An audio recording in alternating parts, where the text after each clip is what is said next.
مختلف امراض کے نام اور ان ڈاکٹر۔ بچوں کے ڈاکٹر کو پیڈیاٹریشن کہتے ہیں۔ پیشاب کے امراض کے ڈاکٹر کو یورولوجسٹ کہتے ہیں۔ پھیپھڑوں کے ڈاکٹر کو پلمونالوجسٹ کہتے ہیں۔ ماہر امراض جلد یعنی اسکن کے ڈاکٹر کو ڈرمٹولوجسٹ کہتے ہیں۔ عام امراض کا ڈاکٹر یعنی نزلہ، زکام، بخار، ان کو جنرل پیٹیشنر کہتے ہیں۔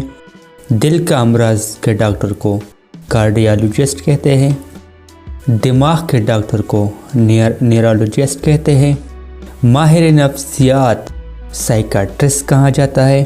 آنکھوں کے ماہر ڈاکٹر کو اپتھالمولوجسٹ کہا جاتا ہے۔ بے ہوش کرنے والے ڈاکٹر کو اینستھیزیالوجسٹ کہا جاتا ہے۔ گردوں کے ڈاکٹر کو نیفرولوجسٹ کہا جاتا ہے۔